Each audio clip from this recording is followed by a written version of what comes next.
Should you as a B2B consultant do outreach on LinkedIn or cold email? What are the pros and cons of each method and what should you start with? That's what we'll be covering today. And broadly speaking, my advice is to start with LinkedIn before you move on to cold email, but we'll also cover the one exception when it's better to start with cold email and then move over to LinkedIn. So here's why it's best to start with LinkedIn. There's 4 reasons for that. First, cold email requires you to set up some infrastructure because to do it well, you need to set up at least a couple of Gmail accounts. You don't want to be doing cold email from your existing active email address. That's too risky. And even better than Gmail accounts, you ideally want to buy some domains and set up some email accounts on those purchased domains. And all of that takes time to set up. And when you're in the early stages, you don't want to go overboard on more complex systems when you have simpler systems at your disposal. The second reason why I recommend to start with LinkedIn over cold email is what I call beginner's inertia. When you're starting out a business, there's a temptation to do anything else but the most important activity, and that is reaching out to prospects. I should know about it. I spent hundreds of hours agonizing over my company name, over my logo,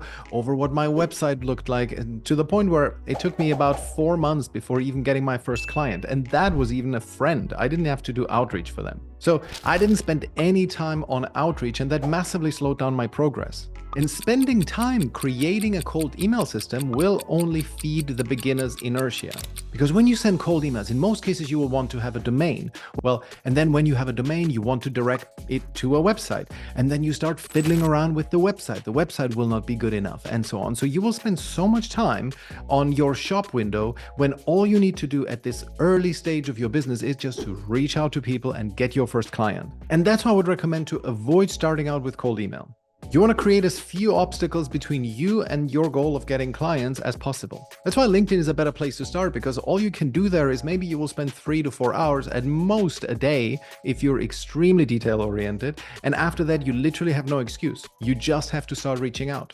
And as opposed to conventional wisdom, you do not need a website to convert the first B2B customer. By the way, in order to optimize your LinkedIn profile, check out this other video that I made, because you don't want to be wasting your potential on LinkedIn if you have a crappy LinkedIn profile. Link is in the description. The third reason you want to start with LinkedIn is because on LinkedIn, you have a higher chance of looking legit. Over email, especially if you're using normal Gmail account, you're a complete rando without any social proof whatsoever. On LinkedIn, if you have been a professional over at least a couple of years, you will have collected a certain level of social proof. You will be connected to a few people. Maybe you will have a couple of recommendations from people who appreciated working with you. People can see where you studied. People can see where you worked. If in your job description you mention that you have run a team, that you have a certain amount of achievement, all of that serves to increase your credibility. And that, of course, increases the probability that people will respond to your outreach. If you are a legit player, people will respond. Also, and this is quite often an overlooked element on LinkedIn, people are less likely to ghost you and less likely to ignore you on LinkedIn when you approach them respectfully, because you are somebody in their network. Once they've let you in, it's a little bit like allowing somebody not to maybe enter your house, but at least to be in the hallway, right? So they at least have allowed you in a certain amount. And there, when then you formulate a request to them, they are slightly less likely to ignore you. Whereas on email, you can just ignore basically completely. On LinkedIn, people don't know, maybe at some point you will grow into a better professional and so on. So they don't want to have the record of having ignored you. So LinkedIn lends you credibility. And the last reason why I recommend to start with LinkedIn over cold email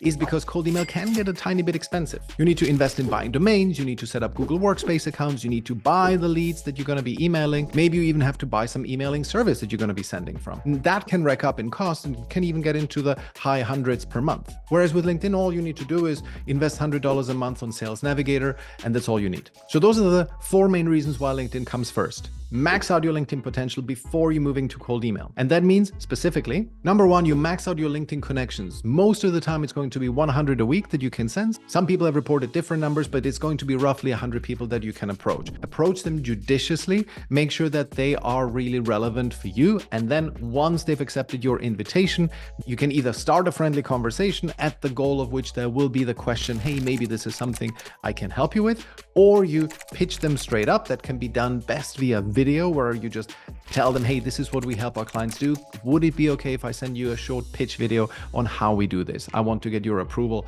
for pitching you. That tends to work the best. Once you've maxed out your LinkedIn connections, then I recommend that you also add InMail into the mix. You get Sales Navigator. Once you have Sales Navigator, $100 a month, you will have the ability to send people InMails. This is when you just click on the message icon next to their face if you are not connected with them, and you can message them, you can send them an InMail. That InMail, I would recommend that you keep it short and concise, where you just say, hey, this is what we do. This is what we could help you with. Would this be worth a conversation? And then a few people will respond to you positively. By the way, note that you have about 50 InMail credits per month, but you can increase that limit by messaging so-called open profiles, and you can see who has an open profile. If you click on the name and you try to send them a message, if it says open profile, you can message them for free outside of your 50 a month quota. And third, on LinkedIn, you can also join groups. You can message people there, although it is not as effective as InMail or DMing them after they connected with you, because in groups, your message goes into a separate inbox, so you're much less likely to see that message. Therefore, groups is something to only try once you have seen that people respond to your pitch positively. Then you can also amplify this effect on groups, but don't just try groups in isolation. You're much more likely to get ignored on groups than if you use other methods on LinkedIn. So once you've done that, once you've maximized your LinkedIn connection requests, InMails, and group messages, then it's okay to move on to cold email. You will max out LinkedIn in 20 hours per week at the most, if you also include content and commenting. And honestly, if you do this diligently and you don't drop the ball on anything, you don't miss it when people respond positively to you, you book calls efficiently and you run those calls well, you will get yourself a client within a matter of weeks. And that, if you're a serious entrepreneur, you work at least 60 hours a week, that should give you at least 40 hours to then set up cold email systems and to run them in the first week. With 40 hours, you will have enough time to set up the cold email system, and from week 2 onward, you can start running the cold email system. And the huge advantage of cold email is twofold. First of all, you can achieve way bigger scale. LinkedIn simply puts limits on you. You have the 100 a week connection limit, then you have the InMail quota and so on. With cold email, there's practically no limit with how many you can send per day. And the second advantage of cold email allows for outsourcing. Now you can automate both cold email as well as LinkedIn, but automation generally loses you about half of your effectiveness. That's the weird thing, right? Sometimes you would expect, well, automation doesn't do anything then, just replicating what I'm doing and doing it more efficiently. But for some reason, automation always performs about half as well as if you did things manually. It's a weird thing. Maybe just the automation technologies are not there yet, but it's simply true.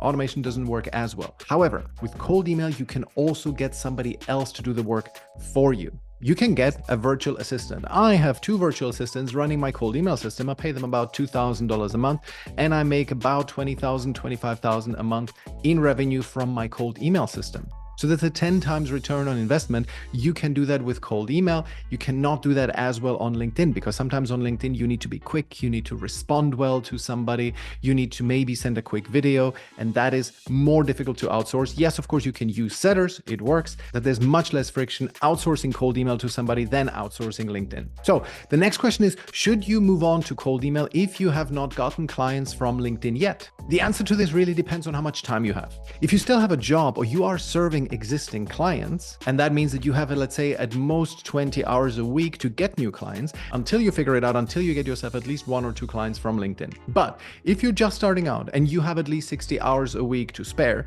well, then I would say do 20 hours on LinkedIn, max out that potential, and then spend the remaining 40 hours on cold email. You will be much faster. You will get results way, way faster if you do it this way. And you literally have nothing else to do, nor should you. You should not be doing anything else in the first few weeks of starting a B2B service business. The first few clients will need to come from your outreach. That's either warm outreach to people who already know you or cold outreach to people who don't know you, but you literally should not be doing anything else. Don't make the mistake of fiddling around with your logo or your website or coming up with fancy ways to promote your business. No, it's very simple. Only do outreach. So out of 60 hours, maybe you can spend 2 hours on putting out a little bit of content on LinkedIn or YouTube, maybe 3 hours on some admin work, but 55 solid hours per week, spend it on outreach. Now, what is the exception? I mentioned in the beginning that there is one exception to the rule that you should start on LinkedIn. And that exception is if you still have a job. If you simply cannot position yourself as the expert in this field that you are now serving clients in because you still have a job, you don't want to get fired from it prematurely. In that case, I recommend you should start with cold email first.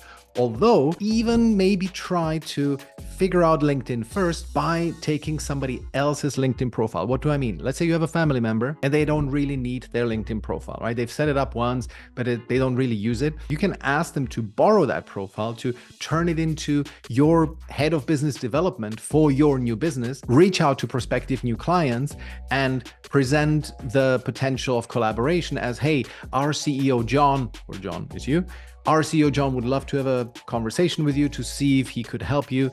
Let's set up a call with John, right? And you say that yourself, you are John, you set up that call, and then you take that call. Hey, I just heard that my family member or whatever, Jane, my wife or so, set up a call with you, something like this. This is a good workaround.